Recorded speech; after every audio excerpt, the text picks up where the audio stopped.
শুক্রবার বিশ্ববাসীর চোখ এখন ওমানের রাজধানীর মাস্কটের দিকে। দীর্ঘ প্রতীক্ষা এবং চরম উত্তেজনার পর অবশেষে ওমানের সুলতানের মধ্যস্থতায় মুখোমুখি টেবিলে বসেছে ইরান ও যুক্তরাষ্ট্র। যদিও কয়েকদিন আগে পর্যন্ত শোনা যাচ্ছিল যে এই ঐতিহাসিক বৈঠকটি তুরস্কে অনুষ্ঠিত হতে পারে, কিন্তু শেষ পর্যন্ত ইরানের জোরালো দাবিতে ভেন্যু চূড়ান্ত হয়েছে ওমানে। ইরানের পররাষ্ট্রমন্ত্রী আব্বাস আরাকচি ওমানি ভাইদের ধন্যবাদ জানিয়ে বলেছেন তারা অত্যন্ত সুশৃঙ্খলভাবে এই গুরুত্বপূর্ণ বৈঠকের সব আয়োজন সম্পূর্ণ করেছেন। ওমান ঐতিহাসিকভাবেই তেহরান ও ওয়াশিংটনের মধ্যে একটি বিশ্বস্ত সেতুর কাজ করে আসছে, কিন্তু মাস্কটের এই শান্ত পরিবেশ বৈঠকের আয়োজন হলেও ভেতরে বইছে ঝড়ের আভাস। দুই পক্ষই এই বৈঠকের কথা আনুষ্ঠানিকভাবে নিশ্চিত করেছে, তবে আলোচনার টেবিল ঘিরেই তৈরি হয়েছে এক বিশাল জটিলতা।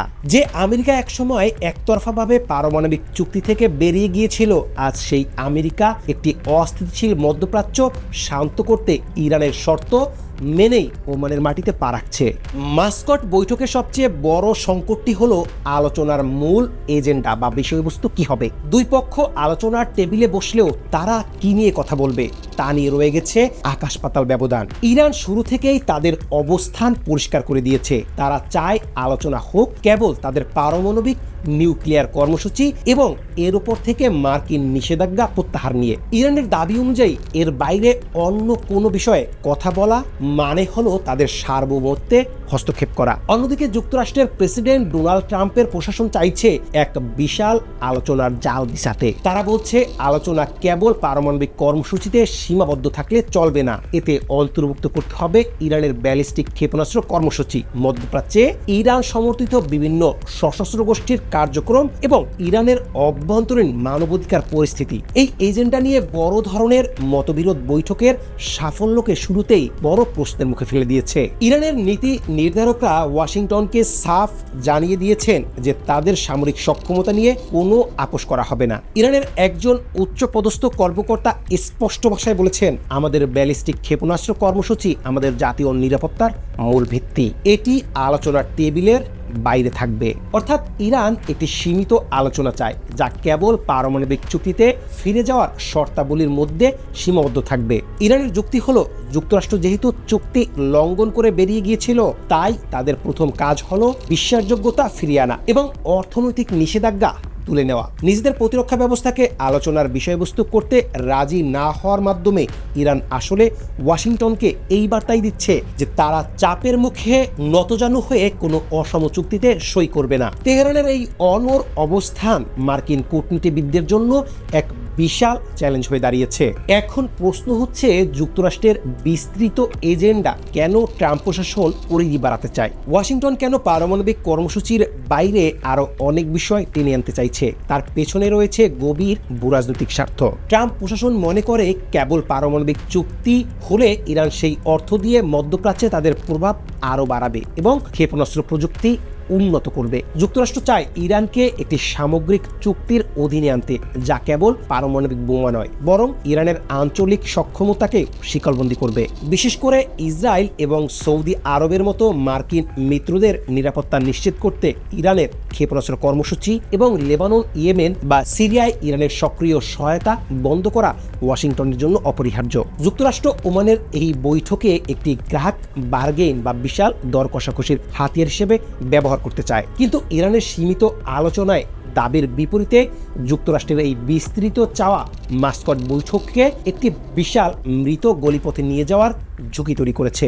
আলোচনার টেবিল যখন উত্তপ্ত, ঠিক সেই মুহূর্তে আগুনের উপর ঘি ঢেলেছেন মার্কিন প্রেসিডেন্ট ডোনাল্ড ট্রাম্প। তিনি দাবি করেছেন যে ইরান নাকি গোপনে একটি নতুন পারমাণবিক স্থাপনা তৈরির পরিকল্পনা করছে। ট্রাম্প সরাসরি হুঁশিয়ারি উচ্চারণ করে বলেছেন, ইরান যদি নতুন কোনো স্থাপনা বা পারমাণবিক কর্মসূচি বাড়ানোর চেষ্টা করে তবে আমরা অত্যন্ত কঠোর এবং বিধ্বংসী পদক্ষেপ নেব। ট্রাম্পের এই বক্তব্য মাস্কট বৈঠকের ইতিবাচক পরিবেশকে মারাত্মকভাবে ক্ষতিগ্রস্ত করেছে। তিনি এর মাধ্যমে ইরানের উপর একটি মনস্তাত্ত্বিক চাপ সৃষ্টি করতে চাইছেন যাতে তারা আলোচনার টেবিলে নমনীয় হয়। ট্রাম্পের ম্যাক্সিমাম প্রেসার বা সর্বোচ্চ চাপের নীতি আবারও ফিরে এসেছে বলে মনে করছেন বিশ্লেষকরা। এই হুমকি কেবল কথার লড়াই নয়, বরং এটি ইরানের জন্য একটি চরম বার্তা যে আলোচনার ফল না এলে আমেরিকা যুদ্ধের পথ বেছে নিতে দ্বিধা করবে না। এই কথার লড়াইয়ের পাশাপাশি ওয়াশিংটন তাদের সামরিক অবস্থানও কয়েক গুণ শক্তিশালী করেছে। পারস্য উপসাগর ও ওমান সাগরে যুক্তরাষ্ট্রের বিমানবাহী রণতরী এবং অতিরিক্ত যুদ্ধবিমান মোতায়েন করা হয়েছে। পেন্টাগন জানিয়েছে যে মধ্যপ্রাচ্যে মার্কিন স্বার্থ এবং মিত্রদের সুরক্ষায় তারা যে কোনো পরিস্থিতির জন্য প্রস্তুত আছে। এই সামরিক উপস্থিতি মাস্কট বৈঠকের উপর এক ধরনের ছায়া তৈরি করেছে। একদিকে কূটনীতিকরা ওমানের মনোরম পরিবেশে কফি খাচ্ছেন এবং আলোচনায় বসছেন, অন্যদিকে সাগরে টহল দিচ্ছে বিশ্বের সবচেয়ে শক্তিশালী নৌবাহিনী। হামলার সম্ভাবনা যে উড়ানো যাচ্ছে না তা ট্রাম্পের আচরণ এবং সামরিক মোতায়েন থেকেই স্পষ্ট। ইরানও পাল্টা হুমকি দিয়ে বলেছে যে তাদের ওপর কোনো ধরনের হামলা হলে পুরো অঞ্চলে মার্কিন ঘাঁটিগুলো অগ্নিকুণ্ডে পরিণত হবে। এই গানবোট ডিপ্লোমেসি বা সামরিক চাপের কূটনীতি মাস্কট আলোচনাকে আরও জটিল করে তুলছে।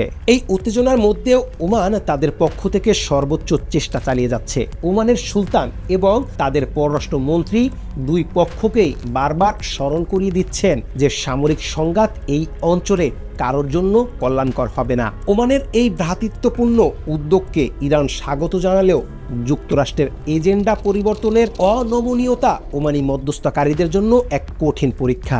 মাস্কাট বৈঠকের সফলতা নির্ভর করছে দুই পক্ষের কতটুকু ছাড় দেওয়ার মানসিকতা আছে তার উপর। যদি যুক্তরাষ্ট্র ব্যালিস্টিক ক্ষেপণাস্ত্রের দাবি থেকে পিছিয়ে না আসে এবং ইরান যদি আলোচনার পরিধি বাড়াতে রাজি না হয়, তবে এই বৈঠকটি কেবল একটি চা চক্র হিসেবে ইতিহাসে লেখা থাকবে। তবে কূটনৈতিক বিশ্লেষকরা মনে করছেন দুই পক্ষ যেহেতু ওমানে বসার সম্মতি দিয়েছে, তার মানে হলো পর্দার আড়ালে হয়তো কোনো একটি ন্যূনতম বিষয়ে সমঝোতা হওয়ার সম্ভাবনা এখানে টিকে আছে। সবশেষে বলা যায় ওমানের মাস্কট বৈঠক কেবল ইরান ও যুক্তরাষ্ট্রের ভাগ্য নয়, বরং পুরো মধ্যপ্রাচ্যের ভবিষ্যৎ নির্ধারণ করবে। ইরান তার সার্বভৌমত্ব এবং সামরিক সক্ষমতা রক্ষায় অনড়, অন্যদিকে আমেরিকা চায় ইরানকে পুরোপুরি নিয়ন্ত্রণে রাখতে। ট্রাম্পের হুমকি আর সামরিক উপস্থিতি এই আলোচনাকে এক অনিশ্চিত গন্তব্যের দিকে ঠেলে দিচ্ছে।